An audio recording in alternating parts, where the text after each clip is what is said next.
ഈ പ്രാവശ്യത്തെ physics exam കഴിഞ്ഞിട്ട് എൻ്റെ ഒരു +2 സ്റ്റുഡൻറ്റ് വല്ലാതെ കരയുന്നുണ്ട്. കരയാനുള്ള കാരണം എന്താണെന്ന് വെച്ചാൽ എല്ലാവർക്കും അറിയാം, ഫിസിക്സ് ഈ പ്രാവശ്യം കുറച്ച് ടഫായിരുന്നു. ക്വസ്റ്റ്യൻ പേപ്പർ വേണ്ട വിധത്തിൽ ആൻസർ ചെയ്യാൻ പറ്റിയിട്ടില്ല.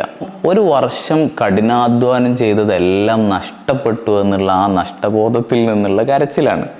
ശരിക്കും പറഞ്ഞാൽ കുട്ടികൾക്ക് ഇത്തരത്തിലുള്ള ഒരു മൈൻഡ് സെറ്റ് ബിൽഡ് ചെയ്യുന്നത് എങ്ങനെയാണ് എന്നുള്ളതാണ്. അവരുടെ എൻറ്റയർ ഇയർ ഒരൊറ്റ എക്സാമിന് വേണ്ടി മാത്രമാണ് എന്നുള്ളൊരു തോട്ടിലാണ് കുട്ടികൾ മിക്കവാറും പഠിച്ചുകൊണ്ടിരിക്കുന്നത്. എൻ്റെ കയ്യിൽ ആറ്റോമിക് ഹാബിറ്റ്സ് എന്ന് പറയുന്ന ജെയിംസ് ക്ലിയറിൻ്റെ ഒരു പുസ്തകമാണ്. ഇതിൽ അദ്ദേഹം പറയുന്നൊരു പോയിന്റ് ഉണ്ട്.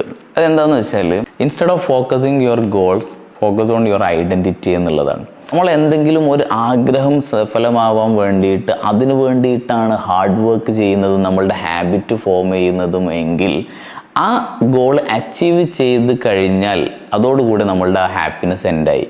അതേ സമയത്ത് നമ്മൾ ആ ഗോൾ അച്ചീവ് ചെയ്യാൻ പറ്റിയിട്ടില്ലെങ്കിൽ നമ്മൾ ആ ഹാപ്പിനെസ്സിലേക്ക് എത്തുന്നുമില്ല എന്നുള്ളതാണ്. നമ്മളുടെ ലൈഫ് സെറ്റ് ചെയ്യുന്ന സമയത്ത് നമ്മൾ ഒരു +2 ആണെങ്കിലും ഡിഗ്രി ആണെങ്കിലും എന്ത് പഠിക്കുന്നുണ്ടെങ്കിലും ആ പഠിക്കുന്ന സമയത്ത് നമ്മൾ സെറ്റ് ചെയ്യേണ്ടത് നമ്മളുടെ വ്യക്തിത്വം, നമ്മളുടെ ഐഡൻറ്റിറ്റി ബിൽഡ് ചെയ്യാൻ വേണ്ടിയിട്ടുള്ള പഠനമാണ് നമ്മൾ പഠിക്കേണ്ടത്.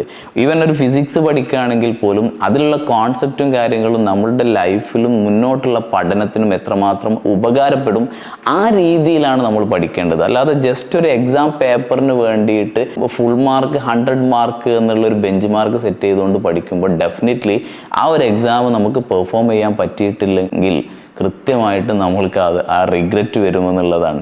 അപ്പം ഹാബിറ്റ് ഫോം ചെയ്യുന്ന സമയത്ത് ജെയിംസ് ക്ലിയറിൻ്റെ ഈ ഒരു കാര്യം നമ്മളുടെ മൈൻഡിൽ ഉണ്ടാവണം. നമ്മൾ ഐഡൻറ്റിറ്റി ബിൽഡ് ചെയ്യാൻ വേണ്ടിയിട്ട്, വ്യക്തിത്വം രൂപീകരിക്കാൻ വേണ്ടിയിട്ടാണ് നമ്മളുടെ അക്കാദമിക്സ് ആണെങ്കിലും നമ്മളുടെ പഠനമാണെങ്കിലും നമ്മളുടെ എക്സ്ട്രാ കരിക്കുലർ ആക്ടിവിറ്റീസ് ആണെങ്കിലും എല്ലാം സെറ്റ് ചെയ്യേണ്ടത്. അല്ലാതെ ജസ്റ്റ് ഒരു എക്സാം പേപ്പറിന് വേണ്ടിയിട്ടല്ല എന്നുള്ളത് നമ്മളുടെ ഒരു മൈൻഡിൽ ആ തോട്ട് ഉണ്ടായിരിക്കണം എന്നതാണ്.